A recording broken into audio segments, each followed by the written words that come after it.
Okay. Yes, Shaku, let's continue with some of your questions. I watched the second video and you told something about incubator program that first you went to the Netherlands with this program and then you asked for a startup visa. Can you explain it more? What is incubator program? Yeah, what we did was we applied to several incubators, and in the end we chose the one that was in the Netherlands. But the thing is that you cannot apply for the startup visa until that incubator, that they also call facilitator, signs that paper for you that you need to apply. And they will only give you that paper when you graduate. So you see that it's a bit of the, the chicken and egg.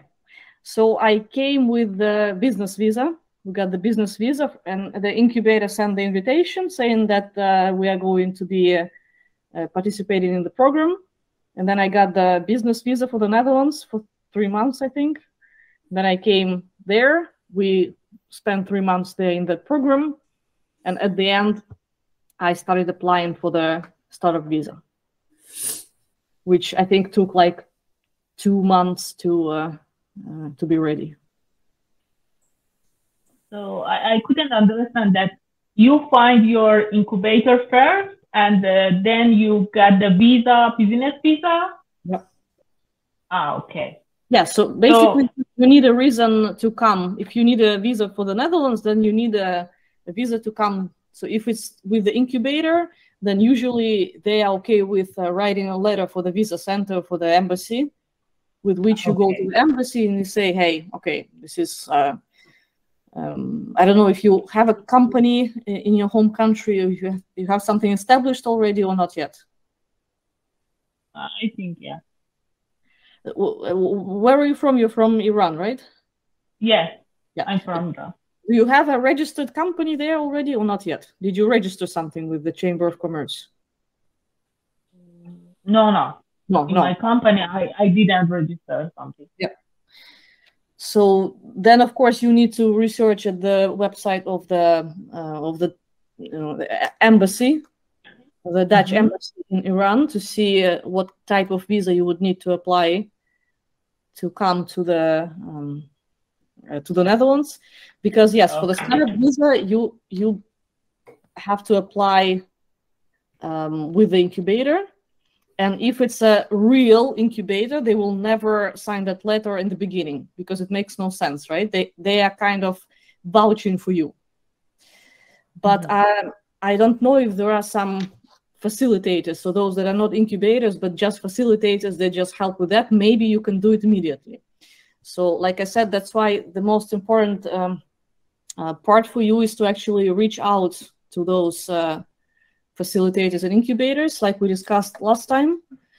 But you can, of course, always find them. In the modules on the Netherlands, I have a few links there that you can start researching and get in touch with incubators, facilitators, depending on what region in the Netherlands you want to go, or also depending on what region supports what kinds of startups, because that's also important. And for example, Limburg, we ended up in Limburg, which when all the Dutch people started asking me, why did you end up in that shithole? Sorry, Limburg, I'm just quoting other people. I said, well, because we were not looking at the specific region, right? We were looking, hi Tatiana, we were looking at what type of incubator can we have as a good fit for what we're doing. And the one that reached out to us was, the one that we applied with, which in the end, there's not that much happening in Limburg. Yeah, if you compare it to Amsterdam, where there's a lot of startup activity. In Limburg, there's nothing. But on the other hand, you will quickly know everyone, which means that you will have a close-knit community. And if there's not that many startups, then the competition for grants and for all the other things is not that big as it is in Amsterdam. So there's always, good things and bad things in the province or in the place where you will be located.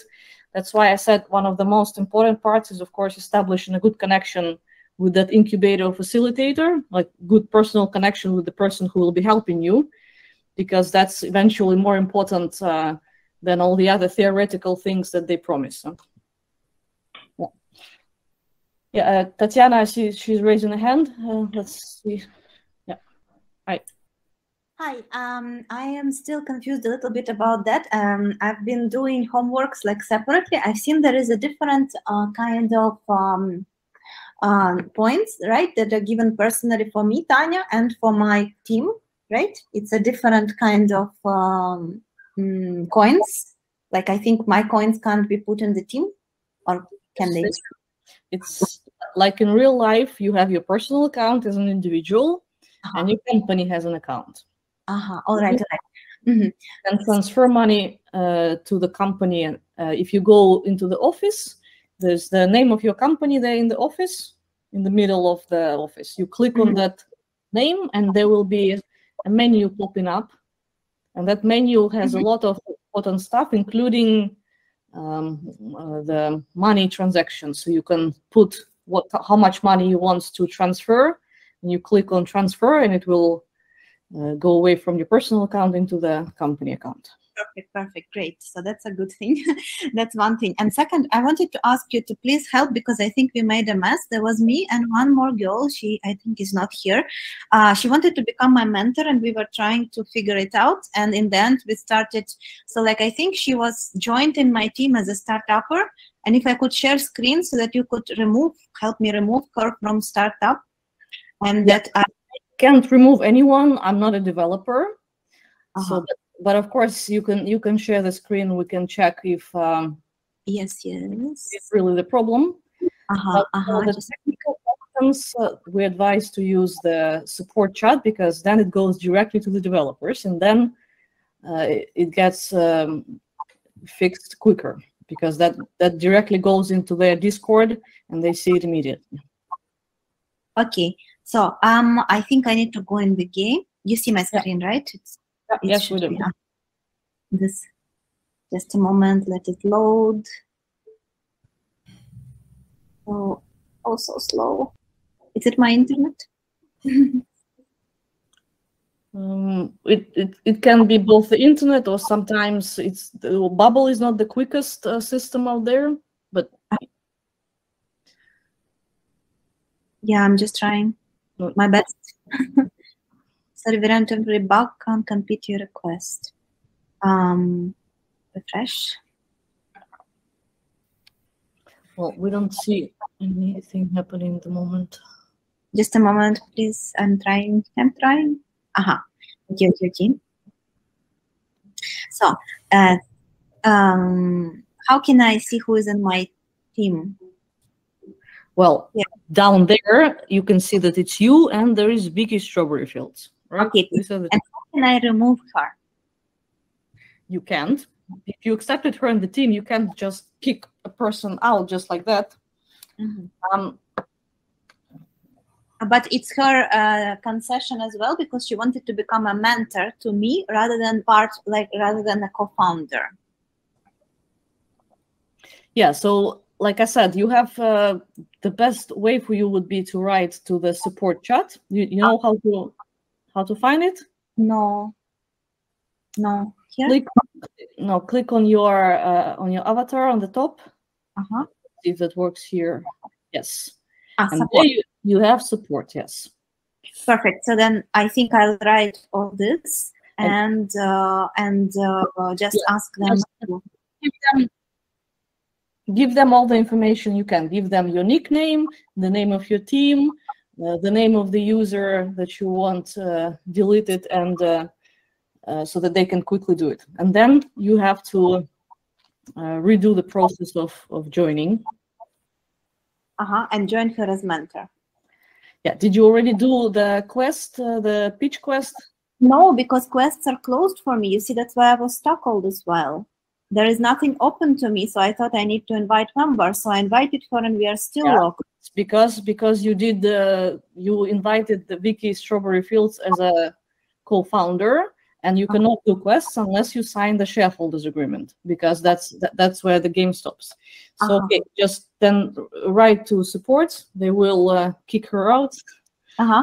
And then I can start, and then once she's removed, I can hire her as mentor, and then the quests will start, right? No, first you have to do the quest. You have to do the first quest yourself, the pitch, please, to prepare a pitch deck presentation. And when you submit it, then the mentor can find you. So once you submitted it, if you go to all teams, there will be, if you want, you can share the screen again so I can show you and everyone now so that everyone understands where to find this. Also in the window, I have so many things. One sec, tab. This one. Okay, here. Yes, so here, if you, go click on Teams, and here you can filter the teams you see by someone who is waiting for mentor. No, go up, stay up. Yes, for example, if you are a mentor and you want to see what kind of teams are available for you, you click on the waiting for mentor filter. Can you click on the waiting for mentor filter, Tatiana? Yes, and here you will see the teams that you can join as a mentor. That's what the mentor will have to do. Once you submitted your first pitch deck, you will appear in this list as a team that's waiting for mentor, and then she can, for example, go down a bit. For example, eCouture or any of them. Here you can, as a mentor, you will click on the pitch. The mentor will take a look at the pitch, and if she likes you, well, in this case, she already likes you, then she will, of course, you don't have that button here, but she will, because you're not a mentor. Here next to the pitch and chat with leader, there will be a button, join the team. She will click that team, and you will have to go again in your office. Let's do this. Go back to your office so I can walk you through this. Back to office. Click on the name of your team. This one, yes, and this is the menu. And you see a bit lower, you have a waiting list. Now it says there are no people on the waiting list, but when she joins, there will be accept and deny buttons. And you, of course, have to click accept. Okay. Yes, and this is where you can also transfer the money, right? This is your... the money part is fast. Management, the money part. And may I ask you if we are allowed to play solo, because I will be allowed to play solo, or do I need to make some other steps for them to permit me to be a single, single? Did you already ask for that in the support chat? No, not yet. I'm just thinking altogether, I should say, right? If not, then also send them a message and say that you want to be a solopreneur. Perfect. Okay, thank you. So I think right now I switch off my sound and start the work, on that. Right, yes, start exploring. Right. Yeah, thank you so much. Thank you. For now, I'm done. All right. Thank you. Well, Shaku, do you have any more questions? Or are you already packing for the Netherlands? By the way, DJ, there was a question as to how much money you need to live in the Netherlands with 2 people. I said maybe 2,500 for 2 people would be a minimum. Yeah, 2,500 for 2 people. Also where, so that's what I said. Amsterdam would be, of course, a lot more expensive. Limburg, maybe even a bit less. Well, no, 2,500. Okay. Thank you. And about establishing the company, in the video you told that BB is not really good, but investors want to invest on BB companies. I want to know, can we change the BB to NB or? The question for you, huh? Okay. Question for you. establishing a BV in the Netherlands, that's not a good when you are just beginning. That's what we discussed in the video previously, but investors all want that. So the question is, could we change our company, for example, a start company with Envy, and then when want to find an investor, change it to BV or not? It's not possible. You can. You can, and there's also some tax-related things to not have to pay taxes over that. So that's all possible, yeah. Well, okay. Except just paying the notary twice, probably, right? Or not? No, if you have a personal company, you can do that with just going to the Chamber of Commerce. Right. Okay. That will cost you like I think €50. No, that's not too. And another question for you. Oh, grant is a source of income or not? Grant. Well, DJ was talking. Sorry? Can you repeat it again? We didn't hear you. Okay. About taxes. When we have grants, is it a source of income for taxes or not? Is a grant a source of income for taxes or not? A grant, yes. Okay. A loan, no. So if a grant consists with a loan, because we should. Okay. Yeah. Okay. But Thank you. What I wanted to say is, you can also decide to go, if you want to go for a BV later on, and you know that you already want to do that in not too long a time.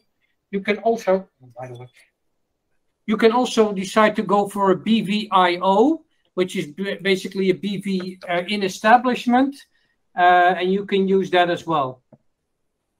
Okay. That's something to know that that's another option. That's without establishing the company, right? That's... Yeah, it's basically you are saying that you will establish the company, but at that moment you still haven't established the company as such.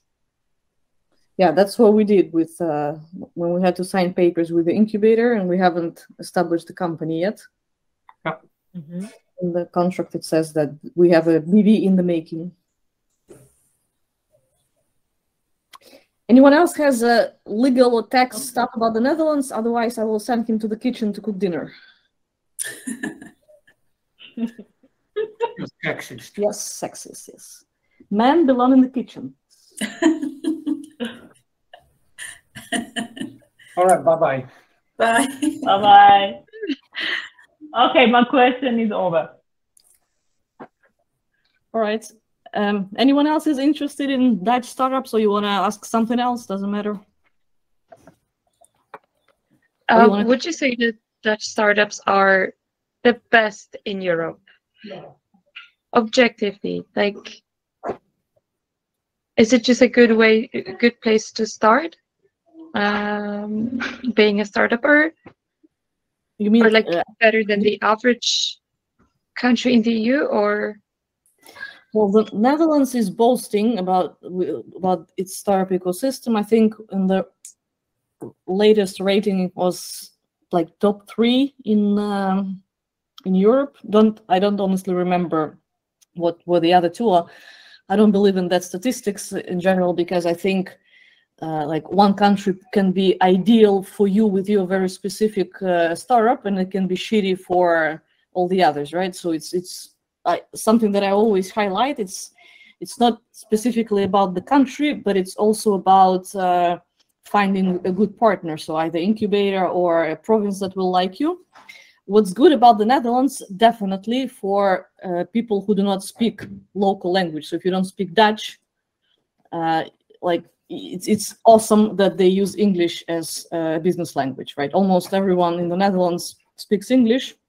Some Dutch people think that they speak English better than the British, so it's a bit the level of confidence is great, but it's extremely important, and you of course need to take this into account. When we were considering Germany, that was one of the things why we would never go to Germany, because we don't speak German and no one in Germany wants to use English in business. So how can you do anything there? So of course that's why Malta, for example, is also a great place, because they use English. Imagine coming to a country in Europe where they don't speak English or refuse to speak English, like the French, for example, and you don't speak French, right? What are you going to do? Yeah, you're going to learn all the swear words in French very quickly, like I did, but is that going to help you with business? Probably not. Huh? And how is Malta situation on startups? I know it's not the topic of today. Yes, they are very, very, very eager to build something. So they are in the very early stages, but they're going like this. There's not much of the like in the Netherlands. There is a very established ecosystem. There's a gazillion of incubators. There are so many initiatives. Every province is doing something for startups. Well, almost every province is doing something for startups. There's a lot of links between universities and entrepreneurial programs. So it's very, very, very established. Malta is not there yet. Malta is still making its first baby steps, but they are very eager. So the government is very involved. The university is very involved. Recently, they got a big incubator to join and set up here. So it's going like this, right? It's very small now, but that might also be a good thing, because then you have very close relationships with people everywhere. I haven't been here for a year, and I know probably a lot more people than I know in the Netherlands, just because like you go to one event and half of the startup ecosystem people are there, right? Because it's so small. And then they are also different. The Dutch are very closed off. That they separate business and personal life, right? It's very separated.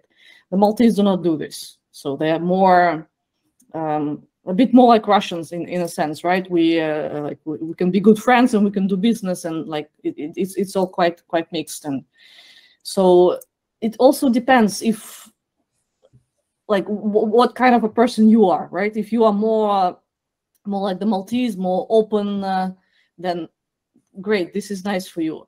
But I always make a joke that probably the Dutch person and the Maltese will try to kill each other when they do business, because the Dutch always want to be on time, and the Maltese are never on time.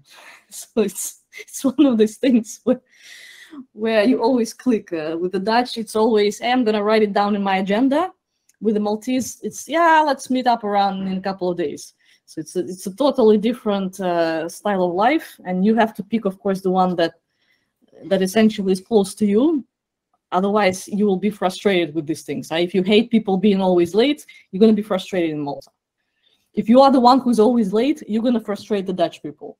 So yeah. But both are similar in the fact that the government is involved. They're helping. There's a lot of initiatives to do this. There's a lot of startup activities happening. But as everyone in Malta said, Malta is small. So the startup ecosystem is small. The Netherlands is more experienced in this. Yeah. Anyone else? Yeah, I don't know, Mia, if I answered your question, but definitely in the Netherlands, the language. I don't know what other countries. Well, Scandinavia maybe, where they speak speak English, right, at the level of business as well.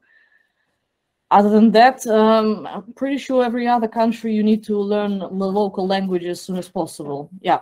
So Scandinavia, yes. Yes. Sweden, Scandinavia, yeah. Yeah. Yeah. People are comfortable with the English. So I'm from Sweden, yes, I know that. Yeah. We of course always forget about this when we choose a country, and then we're like, damn it, I don't speak the language. So it's very important.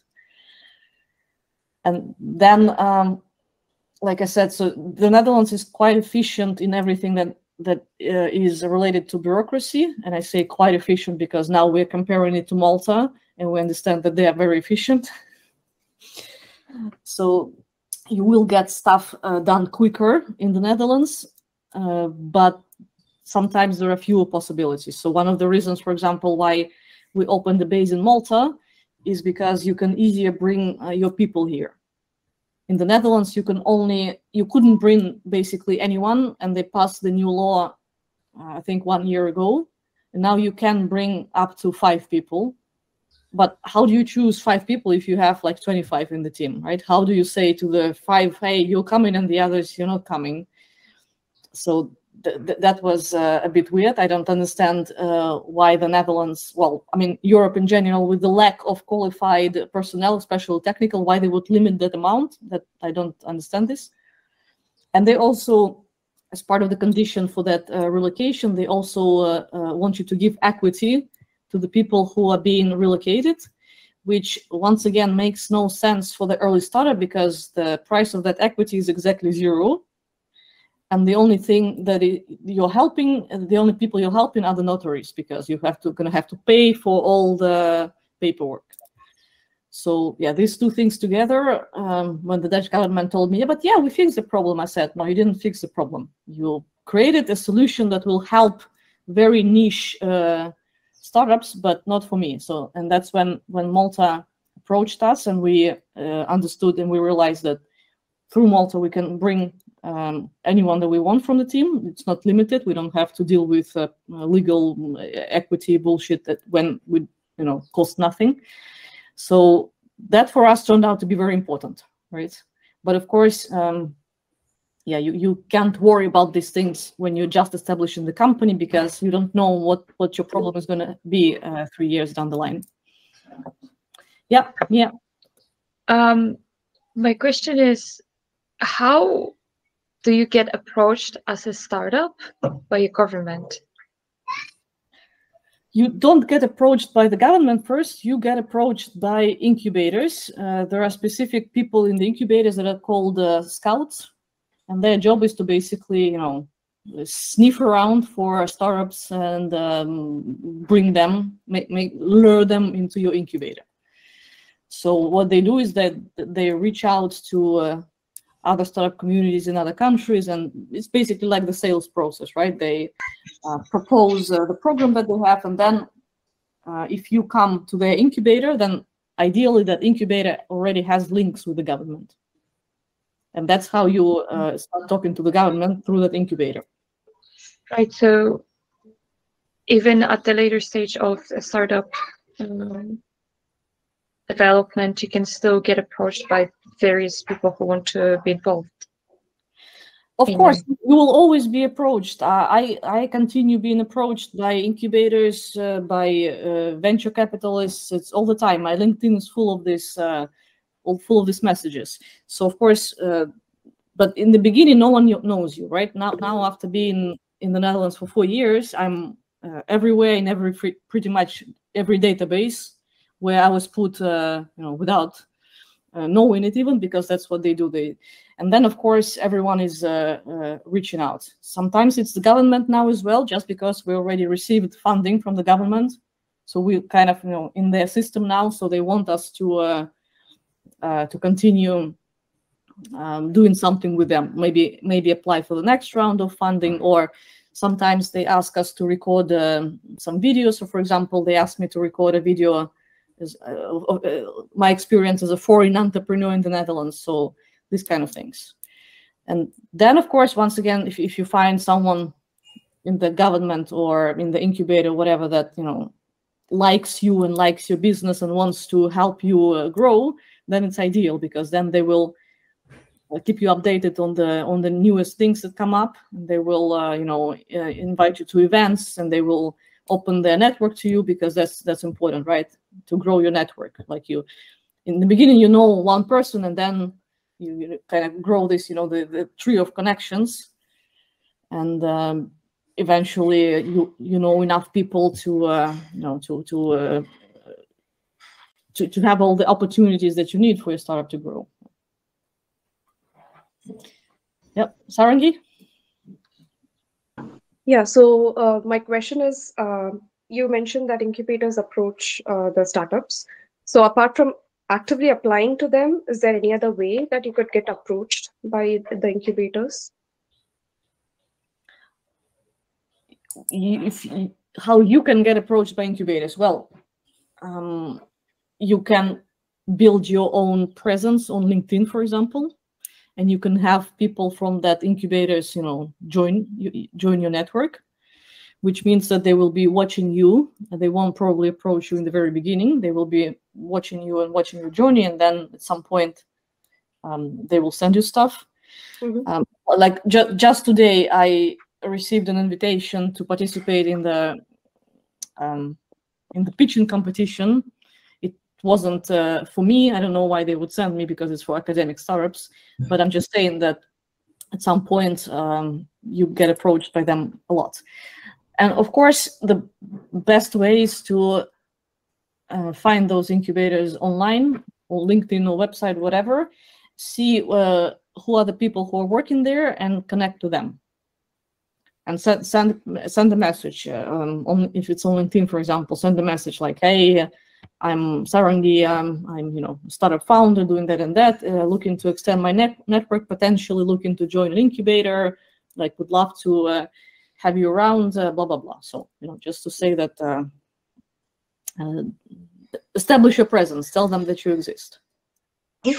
So that means that apart from like being active on a social media forum for the customer, like this is another thing that I should also be taking care of, right? Oh yeah, absolutely. Okay. Absolutely. And on top of that, you should build your company. Wow. Yes, and if you have kids, you have to raise the kids as well, and Yes. so on and so forth. So yeah, that's why, like I said, in the beginning it's harder, but then once you establish the network of people who are willing to help you, that's gonna get easier, right? Because they will keep you in mind when something is interesting for you is happening. So I would say, yeah, find a list of incubators from the country that you're interested to. Find their social media presence. Connect to a few people from those incubators. Tell them who you are, and well, after that you don't have to do a lot, but just keep your page updated. Basically, post some stuff so that people can see progress. Because that's what usually happens. People don't approach you immediately. They watch you from around the corner, and then at some point when they think you are ready, or when there is an opportunity that fits you, they will reach out to you. Yeah, good to know, because I've tried approaching a few and they've turned me down. So yeah, this is a good thing to know. Like, not to give up. What is the reason that you're looking for an incubator? To just get me like to the next steps, because yeah, working alone it's kind of difficult to find what exactly I should do next.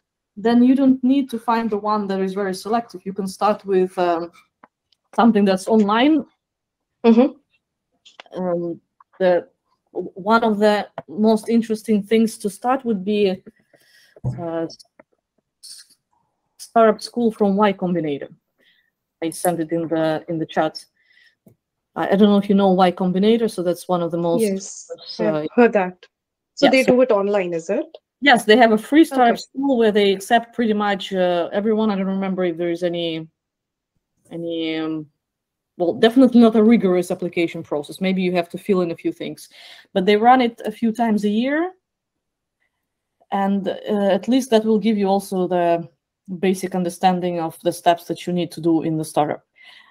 It's not as they're changing it, but it's not, of course, as interactive as we are. They can't, because they have too many people there. I would definitely agree, because being a part of Image Switch, I am getting an understanding of how things should be. Yeah, so I would definitely agree to it.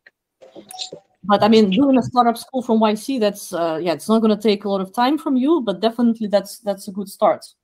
And then there's also a few others that you can just do online without basically them selecting you, because a lot of them are accepting big amounts of people. And that will be a good start for you, because not only is that going to give you an understanding of what an incubator should be like, you will understand what you want, what you're missing. So when you're looking for the next incubator, you will know what kind of things are important to you, what kind of things are not. So for example, some of the incubators, they try to position themselves as targeting specific technology. So, for example, for us, it was very important to have an incubator that would deal with blockchain in the very beginning. And then when we entered the incubator, we realized that not a single person there actually knows anything about blockchain. So we were like, what? And they said, well, it's just, incubators are just, about business, and it doesn't matter what technology. And I'm like, yes, it does. It kind of does. If for 3 months I'm pitching to you, and I only now understand that none of you actually understand what I'm saying. So how the hell am I gonna understand if my pitch is clear or not? If you're like, so I was a bit frustrated with that. But it's very important. So if you're using specific technology, it's very important for you to have an incubator that has experts in that. You ask them, hey, who are the experts in your incubator that deal specifically with that? Because that kind of happened to us twice, and not only once. We then wanted to do another incubation program specifically for blockchain, and that also ended in the same way. So we were very, very frustrated with it, because we specifically needed help with creating the value proposition for our very tech-heavy solution, and we needed someone who understood our tech and would help us translate that into a simple language. And you can't do this if you don't understand the tech. So this was a very specific thing that we wanted. And of course, we didn't know that that was so important to us until we went through a few iterations, a few incubators. So that's why I always advise, start with whatever is available online. And there's a few of them. Most of them are free. They won't give you the level of interaction that you would want, but it's something to get started, and at least you will understand the theory. You will meet people. That's one of the most important parts. You grow your network. So with every incubator, you meet other startups. You meet people from the local ecosystem. You meet maybe potential mentors, and so on and so forth. So that's important.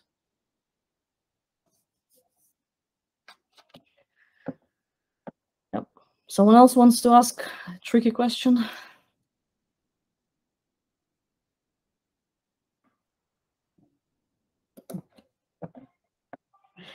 But how many of you already have a company that's established? I don't know, Karen, you already have a? Yes, I'm registered. I've registered a non-profit organization and a non-profit company. Yeah. With us, you have to do both.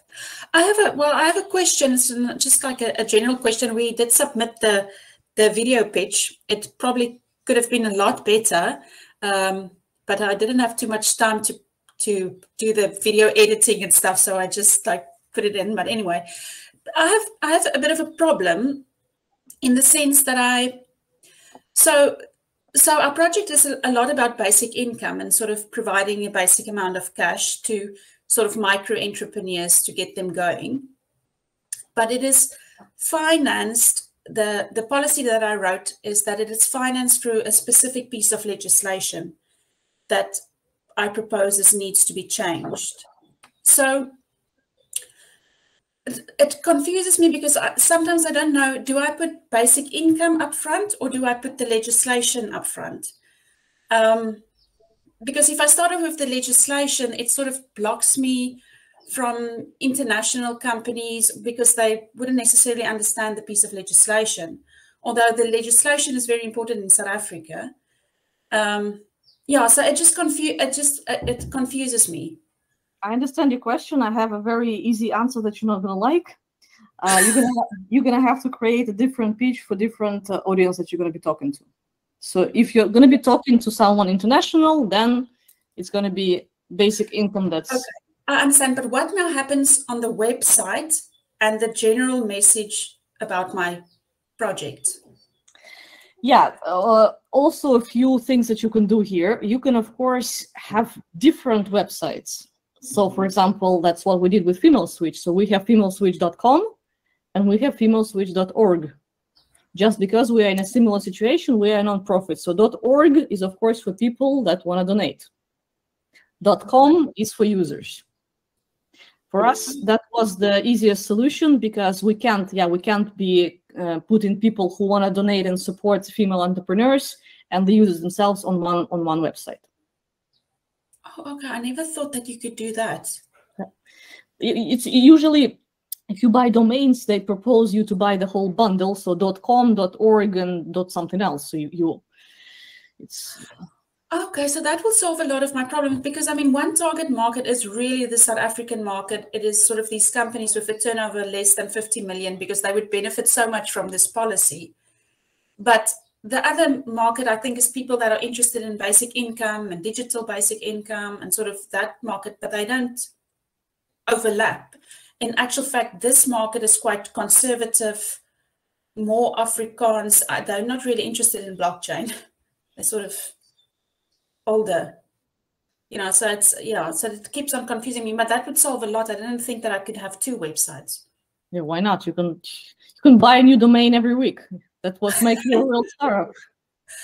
Okay, and then I have sort of a tailored message on this one and a slightly different message on that one. I mean, that's still the same project. It just emphasizes. Yeah, for us, it's also still the same project, but we want some people to come, like guys like you, to come and play here.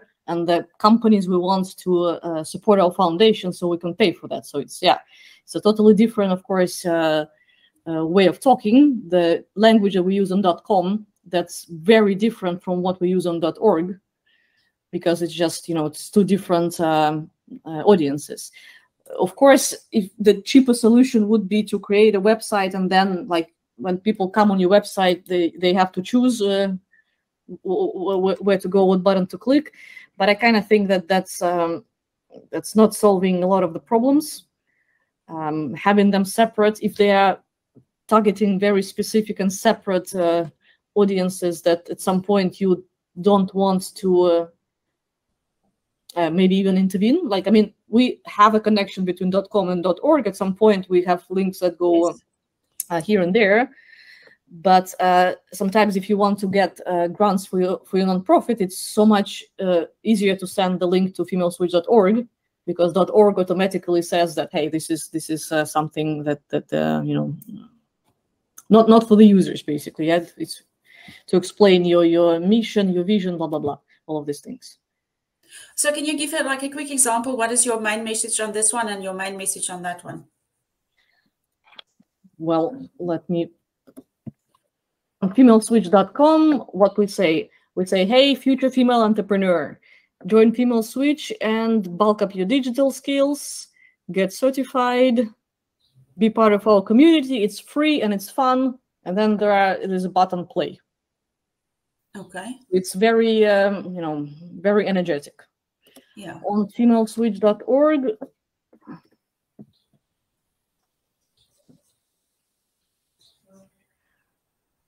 we have we add Ilona Musks and Petra Tills into the boys club with a startup mindset, entrepreneurial ambition, a digital skill set to take a business off the ground without initial funding and technical knowledge.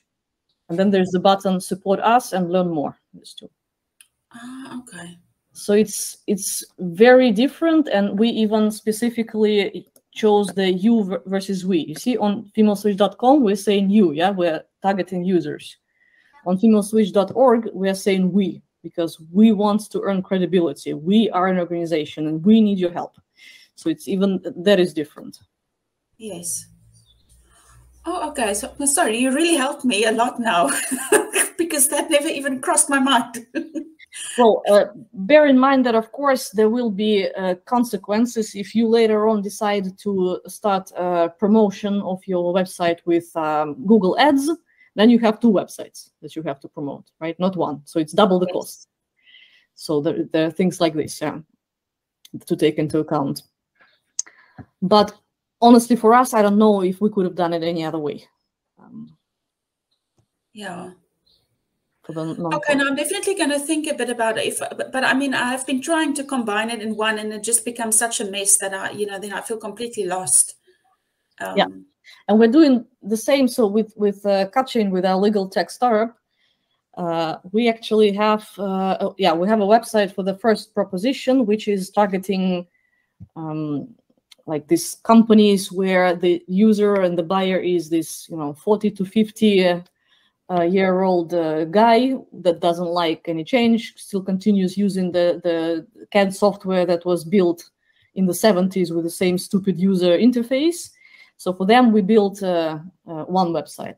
And then we have a similar product that's like just same on the inside but different on the outside, but for the NFT community and for the creators. There's no way in hell that you can put the same website for them.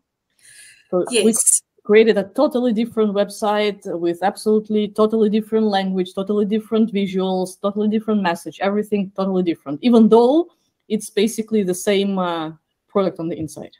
Yes. Okay, now that's definitive. Thank you very much. Sarangi, you have another question? Yes. So, yeah, you were talking about registering a company, and I wanted to know exactly at what stage would you suggest that as a startupper we register the company? Because yeah, it's an ideation state, it's in like testing phase, and you still feel that you're not ready for it. So you have to register as late as possible until you absolutely cannot not register.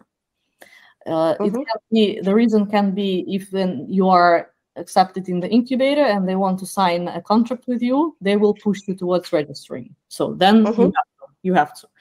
If you are going to apply for funding, for grants or whatever, you have to, because you need to have a business account to which they will send the money. If you don't have a company, you can't have a business account, so you will not get the money. So these are situations when, damn it, mosquito is eating me again. They're silent here in Malta. I don't know. Don't make any noise. I wish they were sucking fat, not blood. I would love them. So yeah, if it's just you in the company or like a co-founder, a couple of co-founders, do not register anything. What you have to do, what you should do is what we advise, right? Is to sign shareholders agreement between yourself, just to set the ground rules, to decide to talk about these things. Because if you have that already discussed on paper, then once you register the company, when you have to, you won't have as many discussions anymore.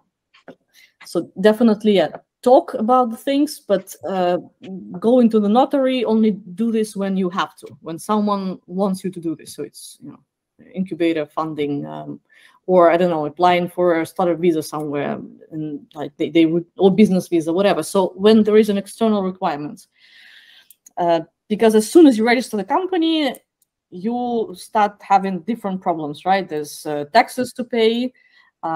Some taxes you cannot pay yourself. You have to have a financial assistant doing this for you, so it's another cost. If you miss paying the taxes, or if you miss doing the VAT return because you didn't know, you're going to have a fine. And in countries like the Netherlands, they don't care why you didn't pay. Here's a fine. You didn't pay the fine. Here's a second fine. You want more? Okay, here is more. So you want to, of course, avoid that as much as possible. And unless you're planning on hiring people officially, you don't need to worry about registering the company. Thank you. Yeah.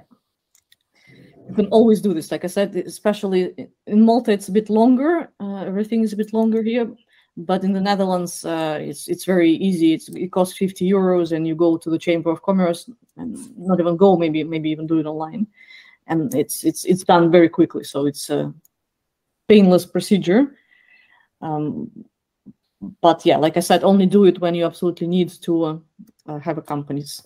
There's of course a drawback. There's always it's never simple. There are certain grants. Something that just popped in my head. There are certain grants where they would require you to have X amount of years as a registered company. Which means that if they want you to be at least 3 years as an established company, it means you can't apply for them because you don't have a registered company. But that's like a very rare thing to happen. But it can. It's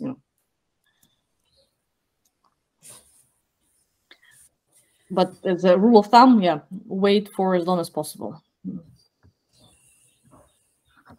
If you start getting funding, if there is money, if you start smelling money and someone is promising you that, and then the requirement is for you to have the company, yeah, that would be the nice place to signal. Yeah. Yeah. Okay. Because if it's just for the business, if you are in the ideation stage and so on and so forth, when you're not actually selling anything, you buy a website, you buy a domain, you connect the business email address to that to look professional, and then you start talking to people, right? You start doing your customer development. So don't do this with a personal email address, because that makes you look unprofessional. And a domain and an email address, they don't cost that much, but it already kind of puts you on a level that's a bit higher, that you are taking this seriously. And those people are not going to search and ask you if you're a registered company already, because you're just, you're just a startup. You're just getting started. You're not making any money. You're not selling anything. So yeah, once you start selling, of course, then you have to register, because when the government smells that they're not getting the taxes, they will not like it.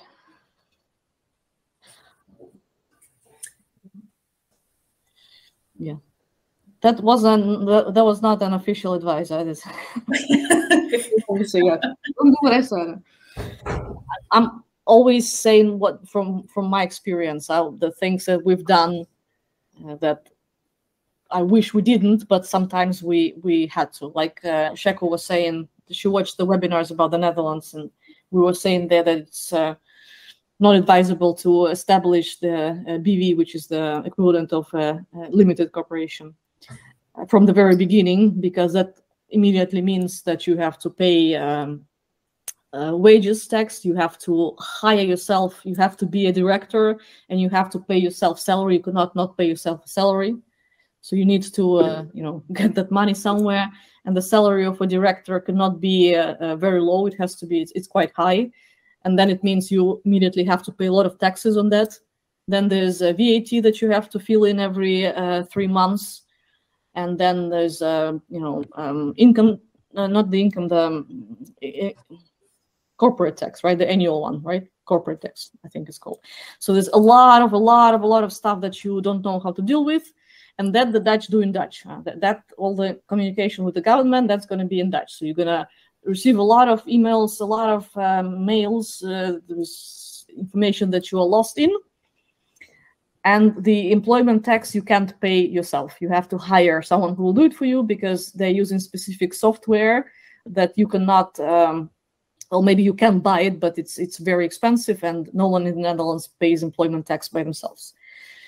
But we didn't know all this, because hey, back then I didn't have Dirk Jan telling me what the hell you're doing, and second of all, our incubator told us you have to, so we didn't have much of a choice. But if you're not yet, Tatiana, you want to say something? Yeah, I wanted to ask a question. I'm not sure if it's related to this, but I think it is. I wanted to ask, could you be like a self-employed something? Like, for example, I am self-employed. I want to sell my courses, my program online, my app of like fasting, and my program on this and that and meditation. Like, of course, yes, of course you can be self-employed, but remember that then you're not going the route of incubators and investment, because they don't deal with self-employed people. They want a company. That's the problem, right? So if you are looking, you have to choose the route that you want to go. If you want to grow a big company and hire hundreds of people and become a unicorn, then you would probably have to establish an LTD and go to the incubators and look for investment and all of that. If you just want to have something as a self-employed, fine, that's also possible, of course, but it's something that's called a lifestyle business in the world of startups. That's also great. That means that you're not going to be always in this rat race, but then the incubators will not accept you in many cases. Well, the free ones will, the ones that are just doing the programs, yes, but the ones that are actually interested in investing, they will not accept you unless you register a company, or unless you register an LTD. Okay, but I can register, as you said, with me as the sole employee of my company, kind of, until it's until it grows to the levels where I need someone else? Yes, and as the DJ said to Sheku, yes, it's you register as a self-employed first, and then if at some point you need to change, then you basically go to Chamber of Commerce and you change it. Yeah. Mm-hmm. Okay, got it. In Malta, it's the same? I would say yes. Don't have experience with self-employed here. Definitely what I know is that these things take a bit longer here than in the Netherlands, so the switch. But I'm 99% sure that it's the same procedure because it's the EU and it's pretty much standard. Mm-hmm. But if you want more details about that, then maybe we can connect you to someone who can explain this better. So, for example, Matthew Caruana, the guy that was here on Malta topic, right? He was talking on Malta topic. Yes. So they are from either him or Liz, the woman that works with him, the one that also did the webinar. They will know a lot more about this because they're running the Foundation for Entrepreneurs. So I'm pretty sure they can answer that question. Perfect. Thank you. Maybe at the event on the 7th, there will be everyone. So maybe I could just ask those quick questions as well. Oh, yeah. Liz will be there for sure. Matthew, hopefully as well. I'm still waiting for the answer, but yeah. Okay, great. Thank you so much. So much fun and so interesting. So much new info. You see that you can do the pitch by the pool and win a bottle of champagne? Yeah, it would be nice. It was an idea. So we wanted to do the pitching by the pool just because, why not? Especially for those who are afraid of pitching on stage. I think it's a lot easier to start when you are. Oh yeah, Karen, sorry. Yeah. Go. Yeah, it would be fun. Would be fun. Especially when you are a bit drunk, the audience is a bit drunk, so you don't, feel that pressure. It's a good way to practice and to start. And then if we don't like the pitch, we just throw you into the pool. Great. Yeah. All right. If there are no more questions. So much. Yes. I'll leave now. To remind that in 1 hour there will be a wine session, and Alex will be discussing how she won the Pitchora contest. If someone wants to have some wine and listen to a success story.